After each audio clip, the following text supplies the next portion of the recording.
And welcome back to Frankly Speaking in conjunction with Mayhe Rain. Today, joining me on the line is my good friend Julian DeMarco. How you doing, Julian, buddy?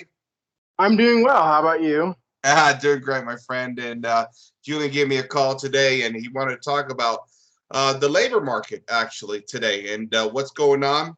Lots of people quitting their jobs. Lots of people taking some time off, reevaluating what they want to do with their lives. Of course, this has meant uh, a a shortage of employees across the country. A labor shortage that's been devastating to business in many respects. I know some people in human resources, and they're telling me that it's pretty bad out there. They're having trouble finding workers. And so, in that sense, Julian, I want to ask you, what do you think is going on? You're a little bit younger than I am. I think millennials have a different attitude about the economy and how they live their lives than, say, a little bit older generation than me. Do you think it's a generational gap, or do you think there's something else going on? I think it's a both and. I think there is a generational gap. Um, Millennials definitely are seen as entitled and know it all. I'm a millennial. I have to deal with other millennials. But I definitely think that it not only the nature of work has changed, particularly when you were working and from when I start, like when you came into the workforce, or even your parents, they would start at that job and they would be there 40, 50 years and they would leave that job. The market is that type of company loyalty, that type of what's the right word? I said loyalty, but I would say that type of job stability is just not there anymore. One, because it's hard to make a living the way to make more money is to leave the job and then go to another job and have that job pay you more. So the way to advancement is not working your way up from at the bottom of the company in the mailroom, and the next thing 5 years, 6 years, you get the corner office. It just doesn't work that way anymore. Yeah. Especially in tech. Now, I don't work in tech, but I know a lot of people that do work in tech. And the way to make more money in tech is to leave the job that you're at and then go to another job and make more money. And that typically is, not just for tech, but that's typically become the norm for any job nowadays. What's interesting is I remember filling out an application maybe 3-4 years ago. It was to a Starbucks, and there was another job I can't recall, but they put the length of time that you're looking to stay at Starbucks or this other job, and it said it said short term, like 1 to a year, medium 2 to 3, and then 3 to 5 it had career. Sure. 3 to 5 is a career nowadays. Yeah, well, it shows you how much things have changed. I think the millennial generation, which I think has a few different dynamics working for it. The first of which, they've grown up in what we would consider excessive materialism, pleasures, and comforts. And I think that reflects the attitude. I think these kids, most of them, have never faced truly difficult times. You're right in the sense that my generation, but even the generation before me, had it a little bit harder. They looked at it differently. But I think also, too, in those days, jobs just paid more. The corporations hadn't consolidated the means of production, the land, the property, the way we basically run the economy. I think that's a big deal too. Where listen, before the 1970s, a man could take care of his family if that inflation didn't kick in, which is essentially a tax, raising taxes on Americans. is what that was in the 70s. It forced the woman out into the workplace, and the idea of where the man was going to be the sole provider kind of ended in the 1970s, and really in the 1980s. All of a sudden now we are educating, indoctrinating children in school with this whole idea that both boys and girls are going to get a career. Where in the 1960s, if you talk to my parents' generation, the young ladies, they'll tell you they went to college not for a career, they went to college to meet a boy so they could get married. See, this is a Yeah. cultural shift just as much as anything else, Julian. Yeah, this, I think, I can't recall her name, but this must have been back in 2008. Obama was still in the White House. That's how I remember this. But it was an author. It was a woman, by the way, and she said the best time for a woman to find a husband is in college, and she's saying, and I would say that she's by modern standards a modern woman, but she's saying that the best from what I was listening to what she was saying, and I believe this was on the news, so I think this was on CNN or the Legacy, one of those news channels, but she was saying that if women want to find a good husband, the best time to find a good husband is when they go to college, because you'll meet the best type of guys more so than any other time in your life when it comes to I think she was saying like education and just other things like that. And I think she got a lot of flack because I think she was also saying like one of the prime reasons for for women to go to college should be to find a good husband, and then once they find that husband, they should leave college.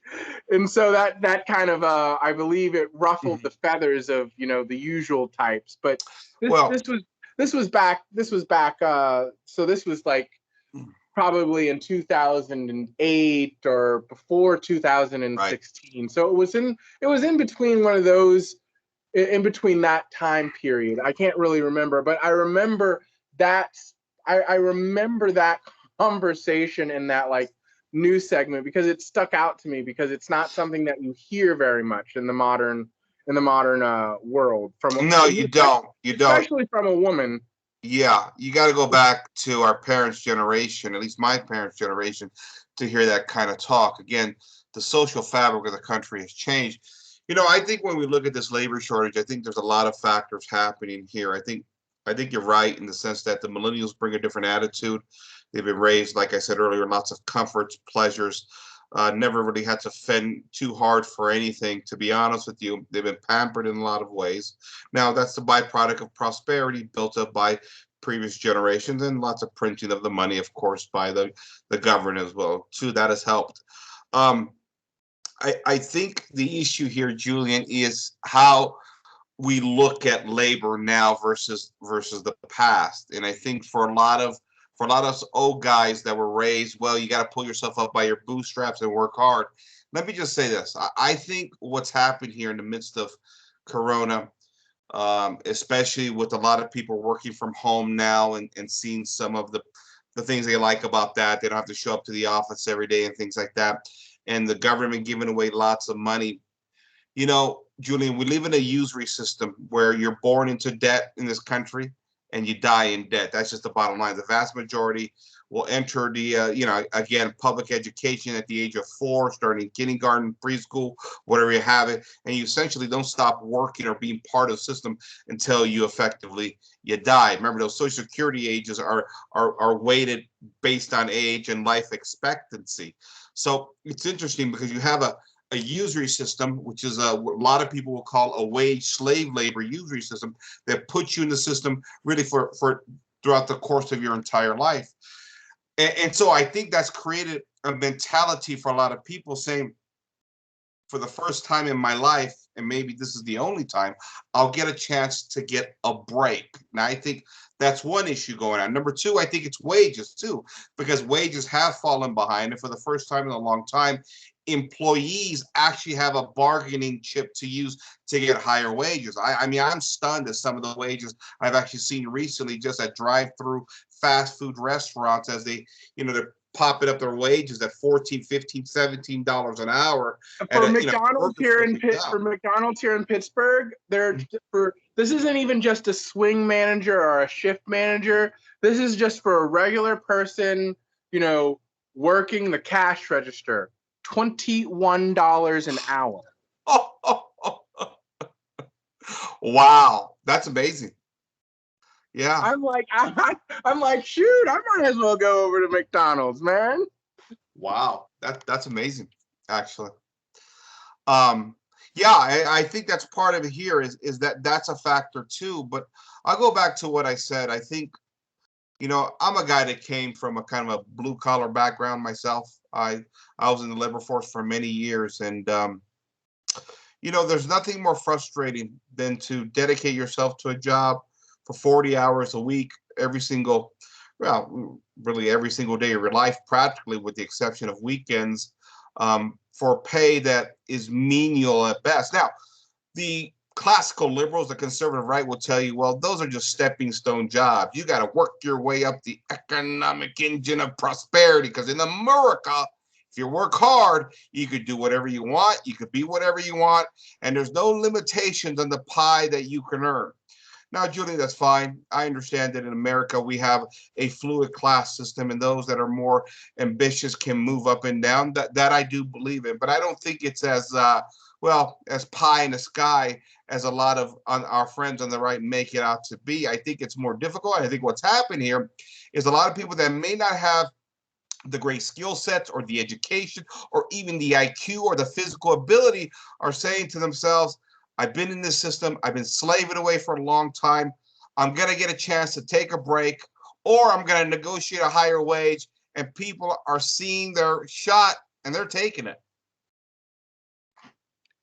Yeah, it's interesting because the Guardian has been writing, almost, it seems like every single week about, the economy and the U.S. economy, or just economies in the West.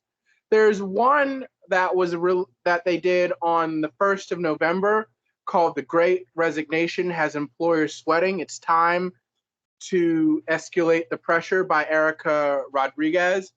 This is a once in a generation take this job and shove it moment, which gives workers an upper hand. Let's demand better hours, pay, and work-life balance.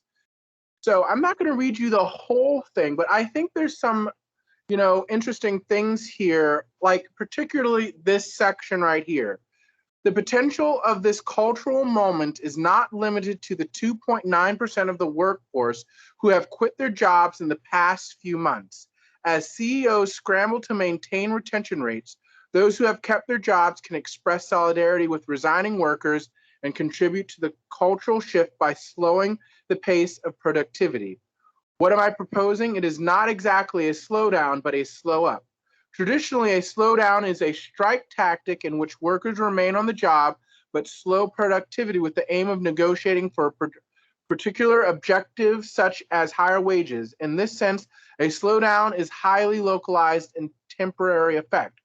By contrast, a slow up must be unlocalized and permanent. It would entail a grassroots redefinition of workplace expectations, and frankly, it has been a long time coming. And here's the kicker. In 2020, 80% of US workers reported feeling that they have too many things to do and not enough time to do them, a phenomenon known as time poverty. This isn't just in our heads. A 2014 Gallup poll revealed that U.S. workers clocked in an average of 47 hours a week, with more than 18% working over 60 hours a week. It would be naive to attribute these statistics to the industrious spirit of the American worker, considering that full-time minimum wage workers cannot afford an apartment in any state in the U.S. without taking on another job. Yep. And I would have that is true. I had to work. I am lucky, and it's a very weird sense to work one job and not feel like I need another job to be able Right. to support myself. But for the longest time, I was working 2, 3 jobs to support myself. Well, see, And that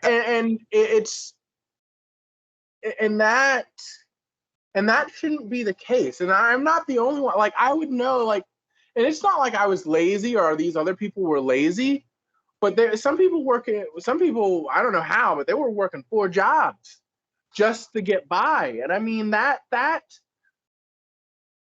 well, let me is ask you, not. Julian, your generation, again, different than mine, because the millennials are not getting married like my generation, or even more so like my parents' generation. Um, is it because now you can kind of move in with roommates and split the bills? See, one of the biggest problems Well, was, it's what you kind of touched on it yeah, a little bit earlier about women, and also you touched on about roommates too. So yeah, how it works is nobody has since employers can now hire from a larger pool meaning both sexes, men and women. They do not have to pay men a decent amount of money because they can also pay women too. So women aren't working traditional jobs in the sense of like secretarial court jobs or any of those like jobs that you would traditionally think when you were growing up or your mom was growing up that women would do. They would do that job until they got married, or if they did get married, that would be their part-time job to leave the house every now and then, to get away from the kids or do whatever. They have their own spending money. And then, the husband or the man, he had the job where he was pulling in enough money where one income household was enough. The wife working, it wasn't necessary. It was more for, just, spending money, fun, other types of things, just for, that vacation every now and then, well, but now it is expected. It's not only is it expected, it's required that both men and women work. And so not only does that cut into not having to pay, not just, you hear all this talk about 70 cents on the dollar or whatnot, that women are paid less than men. That's not true. But not only that, it's that men and women are both being short shafted because if you are a man, it is assumed that, and I'm dealing with married men here, it is assumed that your wife will be working. So I, as an employer, don't have to pay you a livable wage or a wage where you can be a one income household. yeah, Because it is assumed what I don't pay you, your wife will make up the difference because she'll yes, be out there working. you're absolutely right. Let me add another element to this that I just kind of came to my mind here. One of the things that I've railed against is how America has become a massive sort of, service sector economy, right? All the tough jobs, all the physical jobs, in many respects, have been shipped overseas. The steel mills, a lot of the production companies have gone overseas, whether it's in Mexico or China or down to South America.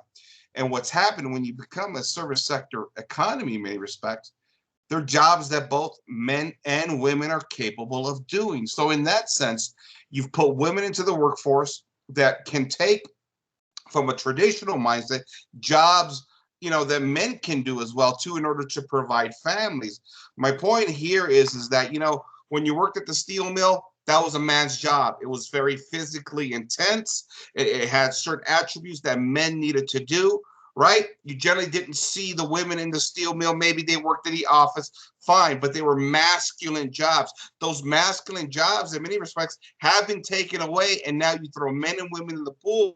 I think, Julian, this is part, again, the global economy. I'm not saying it's a conspiracy, but we can make a case here. It's been part of the feminization of our society with the service sector economy. Oh, yeah, I would say that would be true. I mean, we talked about this before. Well, we did. I brought it up in one of our podcasts, I think 2 podcasts back, that 80% of the jobs that we do in this country are customer service related. Yeah. And men and women can do those equally. Sure. And because women now are graduating college at a higher rate, they're naturally going to have a bigger advantage in sort of the total representation of the economy. Yeah. I mean, each year, the number of men going to college. Okay, so let me start at the top. So each year of men getting professional degrees, doctors or lawyers, is decreasing. Women getting those degrees is increasing. Yeah. For graduate, men enrolling and graduating is decreasing, but women enrolling and graduating is increasing. And then men going to college and graduating is significantly decreasing than the other two. And women enrolling and graduating is outpacing the men. And in high school, it's done. Boys aren't even graduating high school anymore at this point. Yeah. Well, because all the incentive for men in the society has been killed in a lot of different ways. You talk about college. We did a report on this a few weeks back. It's a 60-40 split now in favor of women. 60-40. 20% of the female population more is going to college than men. What does that mean when it comes to the workforce? Not only does it mean that women are going to dominate, but you're going to have a bunch of men that are out of work. And what happens when men are out of work, when men are not providers? Their natural role has been disrupted.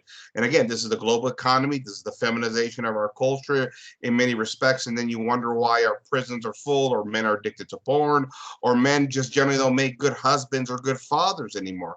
The roles have been turned upside down. And in many respects, it works on the flip side too, right? Because so many women are dissatisfied with their careers. Young ladies are indoctrinated just like young men are. As soon as we enter kindergarten or first grade, you got to go to college. If you don't go to college, you're worthless. You're not going to make any money, and you're going to be a loser in society. Well, young ladies are taught this, and when you're 18, 19, 20 years old and you're doing what you're doing, but then you hit the age of 30, 35, and all of a sudden that biological clock is ticking. A lot of young ladies or a lot of women at that age say, wait a minute, I devoted myself to a career, but I want kids. I want a family. Yeah. I mean, lots of other people have talked about this. Whether you love him or hate him, Milo Yiannopoulos has talked about this, along with other people like Christina Hoff Sommers, have talked about, since, with more women going into the workplace and the rise of first, second, and third wave feminism and fourth wave feminism, women have become increasingly unhappy in society. Yes. Agreed. I think too, there's a phenomenon, related to this, obviously, is that a lot of women, I think, are bitter. And I've talked to these women, especially in the Midwest where I'm at, right? They're bitter that they've been forced into the workforce, because there's a lot of women that want to stay home, take care of their families, serve their husbands. I know that's serve their husbands. That's a politically incorrect term, but there is a lot of women like that. And they're resentful that the feminist movement put them in this position. Listen, I'm 50 years old now, Julian, and the way I look at the world compared to, say, when I was 25, completely different, right? I'm more mature, have more life experience. We grow, we get wise, all that good stuff. Young ladies do the same thing. You pump this idea that you're going to go into the workforce and work to go out there and make the money as a woman, and then your biological clock, your biological nature begins to work against you. And a lot of young ladies are in their, like I said, in their 30s, 35. They're looking at themselves. They're like, what am I doing here? And they're truly miserable, while the boys are home out of work, because those women have beaten them in the competition of the service sector, watching porn and playing video games and having no direction at all. Everything has been turned upside down in this culture, Julian. Yes. Oh, here's another thing. From BusinessInsider.com, the minimum wage to afford a two-bedroom rental in 2020 is $23.96 per hour, and $19.56 for a one-bedroom rental, according to the report. However, the hourly wage of the average renter is $18.22, which is still $5.74 less than what is needed to afford a two-bedroom rental, and $1.34 less to afford a one-bedroom rental. The average full-time minimum worker needs to work at least 97 hours to afford a two-bedroom rental, or 79 hours per week to afford a one-bedroom rental, according to the report. And that's not counting overtime at all. Well, I think, okay, so then that leads to the greater discussion.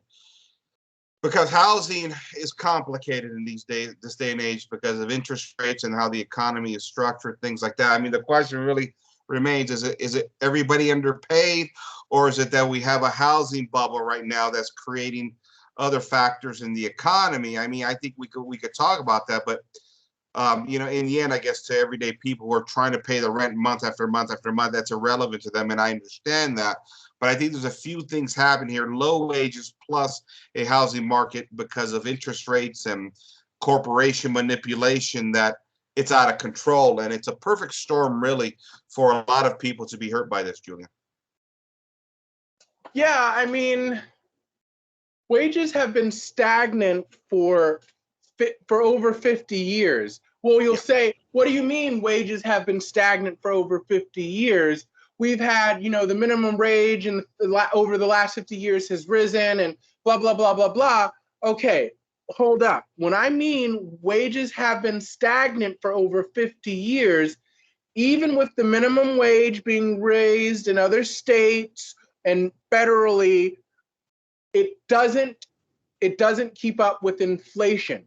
Right. So well, when they raised the minimum wage in your state or in the federal minimum wage, it doesn't count. It raised it, but it doesn't help you stay above the inflation at that point in time. So basically, you are still making the same, even though you're making more per hour. It's still your buying power still is the same, which means your wage is stagnant because your buying power isn't when your wage increases to where it outpaces the inflation.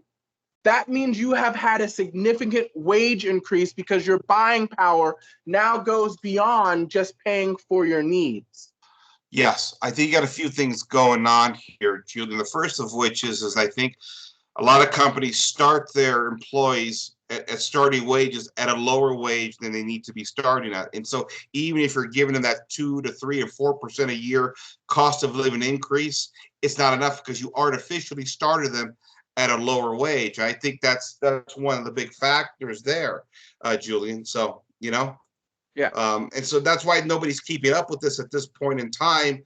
And the other factor is this: certain things have really risen in cost of pricing over the past 20, 30 years.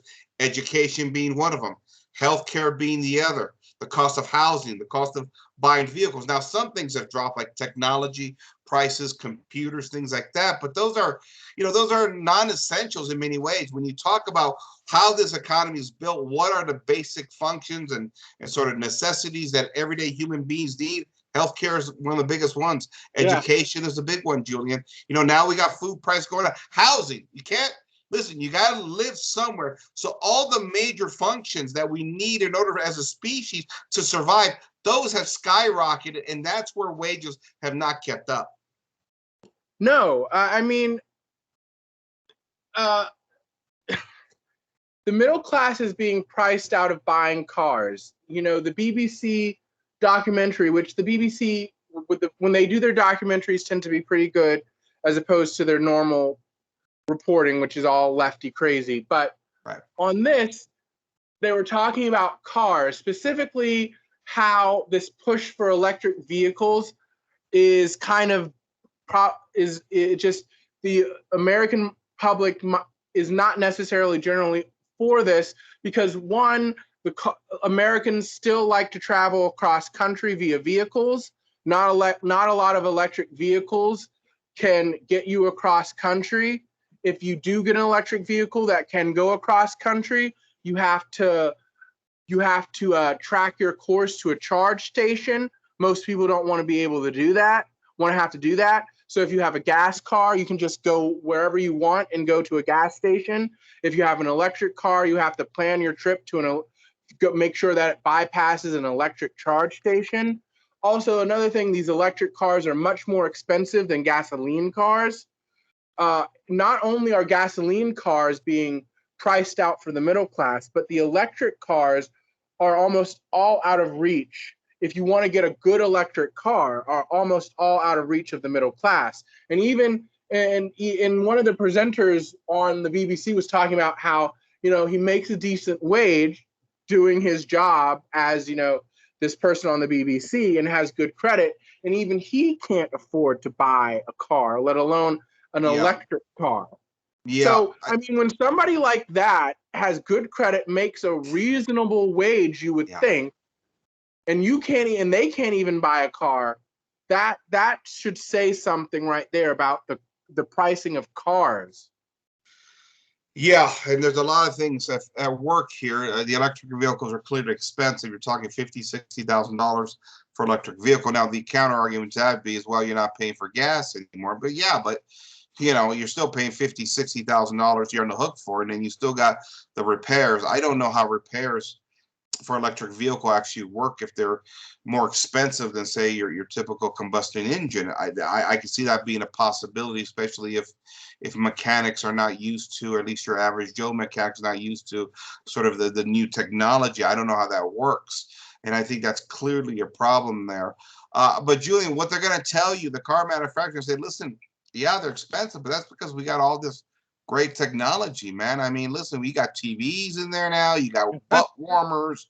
You got, things that are gonna keep you safe. They drive out. In a brand new Tesla, they have a video game console in there now. There you go. See, that's what I'm saying. You got to pay for this, right?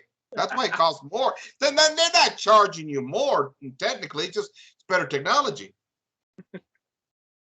Hey, I mean, I don't know why you need to be able to play a video game in your car. I mean, obviously it's for everybody else that's in your car, but sure. Generally when I'm generally primarily the only one driving my car, what am I going to do? Be like, oh yeah, I'm going to go outside in my car to play PlayStation or whatever, to play this PlayStation game because, I paid all this money. I might as well be able to use it. Yeah. I mean, what's the point of being able to play video games in your car if everybody else is enjoying them but you, the person who owns the car? Yeah, I guess the point would be you probably have them in some kind of a minivan with your kids, and your kids are preoccupied while you're driving across the country, things like that. And so I listen, I think there's some validity to that argument, but you still got to make it affordable. I think part of the problem has been, Julian, is that interest rates have nosedived. And so that's allowed car companies to go up because at the end of the day, you're looking at average incomes, average household incomes, and you're trying to see what kind of a payment the average family can afford. And I think we've tinkered with that, right? Same thing with housing, right? Because interest rates have dropped so high, housing prices have skyrocketed as a reaction to low interest rates. What can you afford your monthly payment? This goes back to my argument about the usury system, right? Because it's a debt number that we're managing throughout the course of a lifetime. And this is why at the end of the day, you look at the average American, they actually don't really own anything. I mean, we may have a piece of paper that says that we own this home, right? But unless you actually pay it off the bank, which most Americans don't throughout the course of a lifetime, it's not your house. Let's be honest here. Most people that do own a home most likely inherit it because, listen, life happens, right? And, you got your medical bills, you got kids' education, you got college, things like that. Most people are going toward the equity of the home as the home, value rises up because you need the money. You get older, you get sicker, you got your medical bills. Medical is exactly, well, that's another thing that's actually destroying the economy really now is medical. So my point is, there's a lot of factors here, but we're a debt usury system. We have these artificial numbers that are created, not artificial, but these figures that are created. Well, you can afford this much of a house payment, you can afford that much of a car payment. This is how much your health insurance is going to cost throughout the course of your life. So you have to reach a certain level of income, and the way to do that is go to college and get educated. If you do that, you're going to be fine. If you don't go to college, you're going to be a miserable piece of one of the things that a lot of economists are talking about.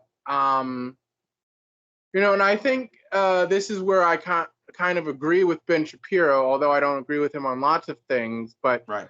I agree with him on this, and he's not the only one that is saying this. Other people are saying this too, and that one of the reasons why people are unable to afford to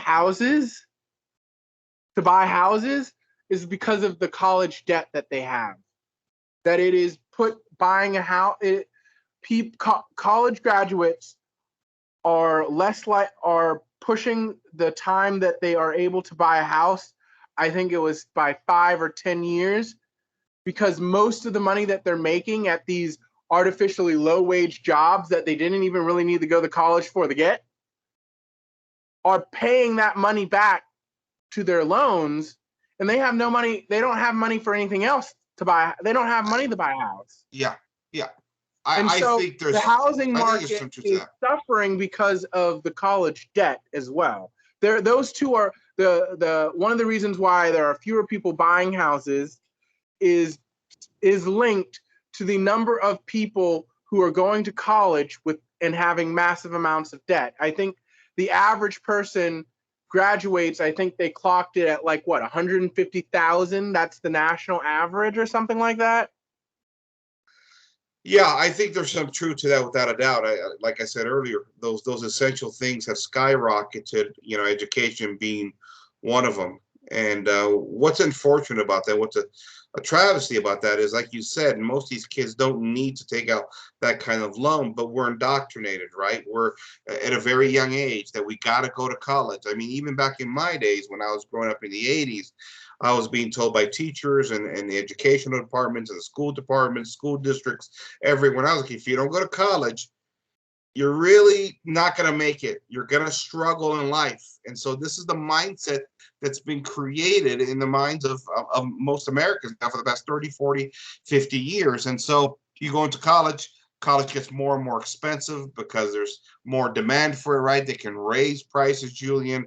You got administrators at college universities living the good life. Let's be honest here, right? College is a good business on top of it all. You pass off the loans either to mom and dad or the government gets involved. And see, the thing about government student loans is that you can't default on the government. You got to pay that back the rest of your life.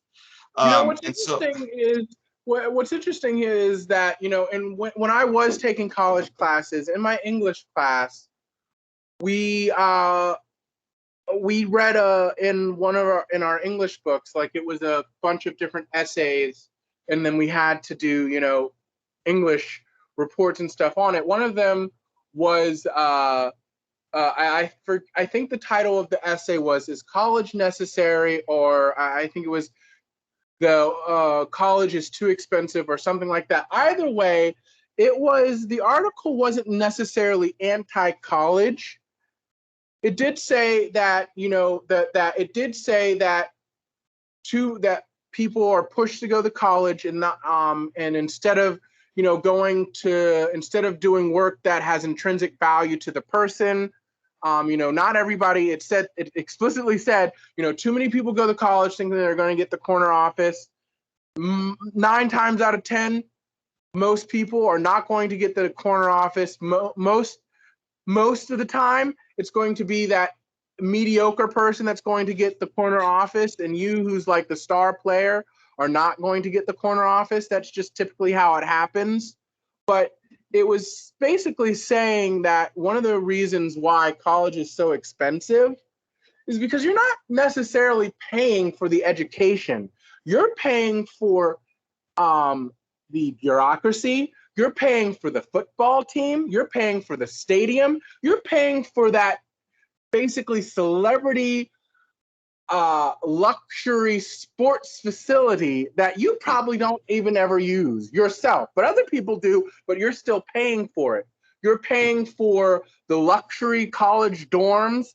There are so many, and then you're paying for the dean, you're paying for the president, you're paying for all these other things. And then it talked about how, like this one college, this president was making $1 million, barely came in contact with the students at all. And and then they said that there is no reason why the president of this college that doesn't really do much and doesn't interact with the students should be making this much money when the president of the Food and Drug Administration, this article, I think, was this essay was probably 2016, somewhere around there or something. But the president of the Food and Drug Administration took home $240,000.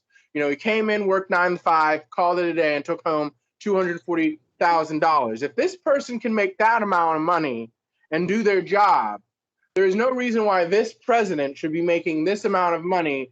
It's a good article. I have it somewhere. One day I think we should talk about it and analyze, do a college show. But it really does, you're paying a lot more than just your education. You're paying for a whole lot of other stuff that you don't even probably use. Yeah, and that's passed on ultimately to the kids and their student loans, and that's why these kids are getting out of college. And so it's, is it a scam? I'm not gonna say it's a scam, but it's something akin to that.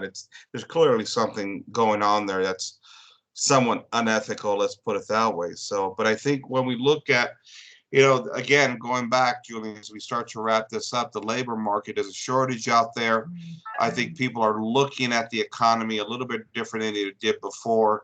It is a different scenario, especially in the world of high finance and a world of usury debt. The way people manage that debt, they've become more creative, especially in the age of economy, whether it's stock market or cryptos or buying and selling homes or whatever it may be. Americans have become more crafty, especially as we've gone away from those more rugged, sort of rustic jobs. And we all want to work in an office in a nice, clean, safe environment, which is understandable. But I go back to what I said before. I think there's a great disparity here between men and women. Men are being lost in this civilization, I think, for the reasons that we laid out before. It's becoming a women's world in many respects. And, do we say it's good or bad? In that respect, I would say, well, look at the world around you. There seems to be a dark cloud over it. I'm not blaming all women here, but I'm blaming a mindset and really a liberal culture that has taken sort of the natural means and natural law and turned it upside down. Julian, your final thoughts, my friend. I would say my final thoughts are, I think it's definitely a workers' market out there, and I think there will be I don't know if I want to use the word catastrophic ramifications to to the labor market, but I think there will be, for good or bad, the labor market will be forever changed. Okay. I think those are my final thoughts. Okay, it is going to be interesting to watch, without a doubt. I hope, for the sake of the middle class, that there is a consideration that, or at least a bargaining power source that where they can get some more decent wages. But I find the future actually for middle America very bleak as corporations continue to kind of get bigger, stronger, more powerful. This is a concern that I was making a decade ago to my friends on the right. They didn't want to listen because of the freedom and liberty thing with corporations. And Now all of a sudden our friends on the right don't like corporations after a 2020 election. The irony of things, right? But it shows you where we're going as a country right now. People are dispirited, they're confused, they're hurt, and these cultural factors, this economy thing, and a usury system that's left a lot of people out in the cold. It dispirits you even more. I think it's very clear we're at a very critical point in our nation's history, really world history now, where the American family and the American worker and the average person, it's being attacked on all fronts: the economy, socially, politically, morally, in every which way. And the economy is just another attack on the family, the middle class family, that is. My friend Julian DeMarco, thank you for joining me, my friend. Thank you for having me. All right, ladies and gentlemen, this is Frank signing off for Frankly Speaking in conjunction with May He Reign. Talk to you later. Good night, Good night, everyone. everybody.